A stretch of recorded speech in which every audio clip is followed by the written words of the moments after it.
La conscientisation peut créer différentes maladies chez l'être humain, telles que la pathologie évolutive et la pathologie mentalitive. La pathologie évolutive est liée au mécanisme de lutte et de fuite de l'ego, tandis que la pathologie mentalitive est une expression pathologique suite à la conscientisation de l'énergie supramentale sur l'ego. Pour éviter ces maladies, il est nécessaire d'être en harmonie avec les énergies belzébusiennes, c'est-à-dire d'être régi par les énergies vitales. A permet d'éviter toute forme de maladie au niveau du corps physique. La gestion des énergies yin et yang, telles que l'acupuncture, peut également être utilisée pour réguler les énergies à l'échelle planétaire.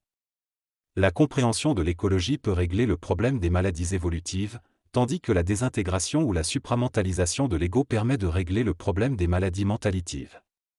Quant à la descente aux enfers, elle peut prendre différentes formes selon le contexte. Une personne vivant dans un pays sous-développé vivra une descente aux enfers satanique et démoniaque, tandis qu'une personne vivant dans un pays industrialisé vivra une descente aux enfers plus matérielle et souffrante.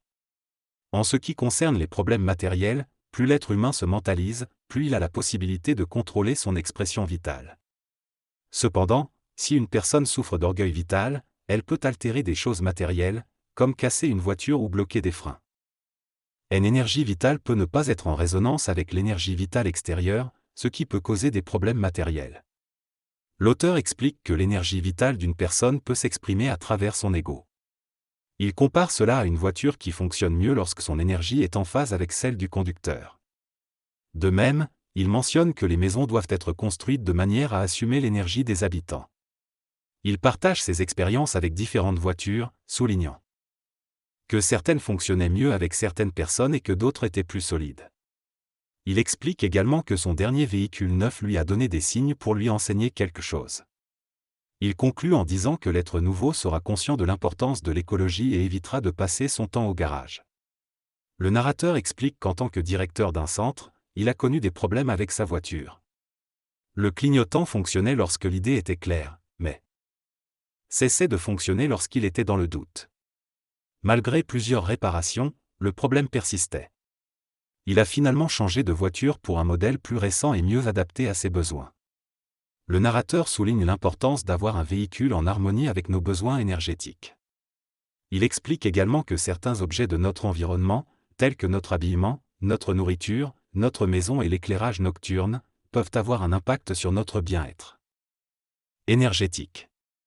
Il mentionne également que ces mécanismes sont liés à notre évolution et à l'écologie. Il semble que la personne qui parle habite une maison où les câbles électriques ne sont pas blindés, ce qui entraîne des problèmes de sommeil et de fonctionnement électrique. Elle mentionne également que ses vêtements se déchirent et se cassent, ce qui est lié à l'énergie vitale.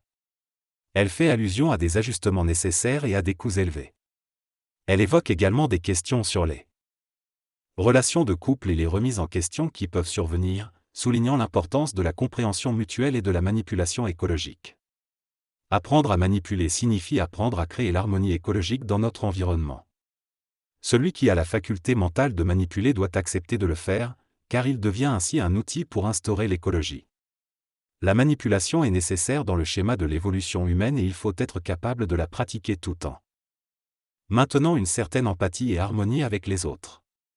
Par exemple, notre respiration manipule l'air que les autres respirent, mais cela crée un échange d'énergie vitale qui permet de maintenir une harmonie. Refuser d'être manipulé signifie manipuler celui qui veut nous manipuler. Dans un couple, la personne qui comprend le cadre écologique doit être capable de transformer ce cadre pour que tous les éléments puissent vivre en harmonie. Se marier peut être considéré comme un pacte inutile. Pour l'être évolutif, car cela peut lier la personne à des contraintes et des difficultés en cas de séparation. Chaque être humain doit être son propre maître avant de s'engager dans le mariage. Le mariage est une institution ancienne qui peut être utilisée par les forces négatives pour manipuler les personnes qui souhaitent évoluer ensemble. Donc, il est préférable de ne pas lier ce pacte dans la matière afin de ne pas avoir à le délier par la suite. Le texte mentionne que le mariage est une institution coûteuse car en cas de séparation, les individus doivent payer un prix à Satan et à la collectivité. Il affirme que lorsqu'un couple est ensemble, ils sont liés et ne peuvent pas se soucier l'un de l'autre. Le mariage est décrit comme un pacte institutionnel et astral entre un homme et une femme. Cependant, il souligne que le mariage ne permet pas de faire des erreurs et si les deux personnes se rendent compte que ce n'est pas ce qu'elles attendaient, cela leur coûtera cher. Le texte fait référence à une spiritualité astralisée de l'égrégore marial qui peut donner une impression de quelque chose qui ne s'est pas réellement produit. Il explique que le mariage est une cristallisation d'une union entre un homme et une femme dans le ciel et dans l'astral planétaire. Il suggère qu'il est possible de sceller un pacte sans un mariage astral et souligne que pour cela, il faut être libre et se reconnaître comme son propre maître. Si deux personnes acceptent de fusionner complètement jusqu'à la procréation, elles peuvent se marier dans leur conscience mentale ou supramentale et leur union sera illimitée. Le mariage est décrit comme une faculté nécessaire pour rentrer dans le catalogue akashique des unions spirituelles. Le texte mentionne également Lucifer, le fait qu'il n'a pas trouvé de corps et qu'il ne peut pas évoluer en possédant un corps humain. Il affirme qu'il n'y a actuellement aucun être totalement déluciféré et que cela ne se produira qu'en 1987. La réaction de Lucifer face à cela sera de créer une densification majeure d'esprits lucifériens ou sataniques, ce qui donnera naissance à ce que l'ancienne religion appelle la bête. Des possessions massives de personnages au niveau luciférien sont également mentionnées.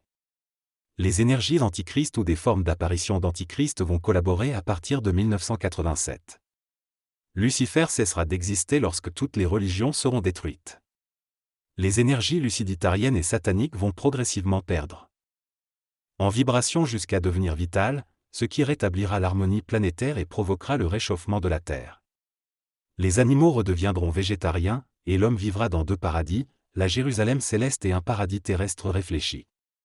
Les projets tels que le village Ofsa sont des laboratoires pour instruire l'humanité et développer des outils utiles à l'éducation des enfants.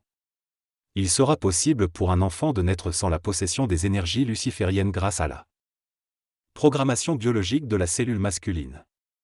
Le texte évoque la particularité biologique d'un enfant qui représente à la fois le père génétique connu et inconnu.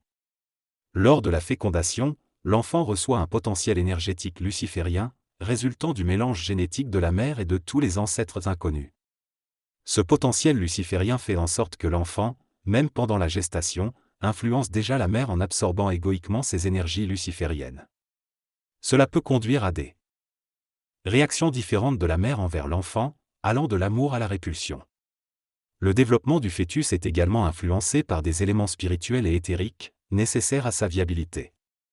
L'esprit de l'enfant cherche le contact avec lui et s'adapte mentalement et psychologiquement en fonction de l'organisation cérébrale et de l'ego de l'enfant. Cela crée un processus de réincarnation des entités mortuaires du monde des morts. Selon cet extrait, l'idée principale est que pour créer un être humain qui n'est pas luciférien, c'est-à-dire non influencé par l'ego de Lucifer, il est nécessaire que les corps des parents soient totalement personnalisés. Cela signifie que le père ne doit pas avoir de ressemblance génétique avec son père et que la mère doit être une femme nouvellement mise au monde.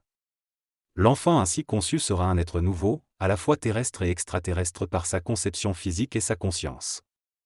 L'esprit de cet enfant sera immédiatement présent à sa naissance. L'extrait souligne également que l'expérience du passage et de l'évolution mentale laisse des traces dans l'ego des parents, qui sont transmissibles génétiquement.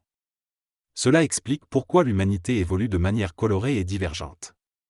Il est également mentionné que lors de la procréation, il est important pour l'homme et la femme d'atteindre une jouissance harmonisée par un mental personnalisé avant l'éjaculation ou l'orgasme, pour que la conception soit optimale. L'orgasme est un phénomène important car il augmente l'énergie vitale dans le corps physique, ce qui permet la procréation. Pour qu'il se produise de manière désintéressée, l'orgasme doit être si puissant qu'il absorbe toute l'énergie de l'ego pour la transformer en énergie vitale, éliminant ainsi l'ego et ne laissant que le mental relié à l'esprit. Cela nécessite une aide mentale suffisante pour rester lucide même pendant l'orgasme. L'orgasme élimine les parties basiques de l'ego, ne laissant que les parties supérieures qui peuvent jouir d'un plaisir intense.